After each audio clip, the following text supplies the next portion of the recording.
Dulu, Jawa dan Bali adalah satu daratan, sampai amarah seorang dewa memisahkan keduanya selamanya. Pada zaman purba, sebelum manusia mengenal peta dan batas wilayah, Pulau Jawa dan Bali adalah satu daratan luas yang dikelilingi laut biru jernih. Di tengah daratan itu, berdiri dua kerajaan bersaudara, Kerajaan Pasupati di barat dan Kerajaan Banawa di timur. Kedua rajanya bersaudara, yang satu bernama Prabu Darmasena, yang satunya lagi Raden Merdhawa, yang berdua hidup damai saling melindungi hingga rakyat menyebut tanah mereka sebagai tanah para dewa karena penuh berkah, subur dan tentram. Namun kedamaian tak bertahan lama. Ketika usia mereka menua, kedua raja mulai berselisih tentang batas wilayah dan kekuasaan. Raden Merdhawa, sang adik, merasa bahwa bagian timur lebih miskin karena tanahnya kering. Ia menuntut agar dibagikan hasil dari kerajaan barat. Tapi Prabu Darmasena berkata dengan tegas, tanah sudah adil membagi, tapi manusia yang tak pernah puas membuatnya timpang. Pertengkaran mereka berubah jadi perang.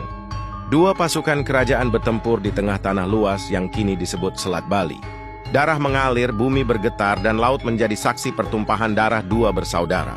Melihat kehancuran yang mereka sebabkan, Dewa Baruna, penguasa laut, turun dari langit membawa tongkat ombak. Dengan suara menggelegar ia berkata, kalian menumpahkan darah di tanah yang suci. Jika kalian tak bisa hidup bersatu, maka biarlah laut yang memisahkan kalian. Dewa Baruna mengangkat tongkatnya tinggi ke langit. Dalam sekejap bumi terbelah, air laut naik bergemuruh dan menelan lembah di antara dua kerajaan. Gunung-gunung retak, tanah pecah, dan daratan yang dulu satu kini terpisah menjadi dua pulau. Prabu Darmasena terdampar di barat, tanah yang kini disebut Pulau Jawa, sedangkan Raden Merdhawa terpisah di timur, yang kini disebut Pulau Bali. Laut yang memisahkan mereka kemudian dikenal sebagai Selat Bali. Setelah kejadian itu, kedua raja menyesali perbuatannya. Dari puncak gunung tertinggi di masing-masing pulau, mereka saling menatap laut yang memisahkan mereka. Dengan air mata, mereka bersumpah, wahai laut, kami terima engkau sebagai batas cinta kami. Jangan biarkan keturunan kami bertarung lagi.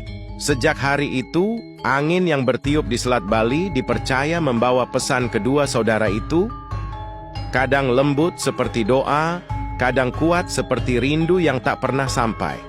Hingga kini, laut yang memisahkan Jawa dan Bali masih menjadi simbol keseimbangan. Di satu sisi, tanah yang ramai dan padat, di sisi lain, pulau yang tenang dan penuh spiritualitas. Mereka berbeda, namun saling membutuhkan. Seperti dua saudara yang dipisahkan oleh waktu, tapi tak pernah berhenti saling mengingat. Laut mungkin memisahkan daratan, tapi tak ada yang bisa memisahkan darah dan doa dari dua saudara yang saling mencintai.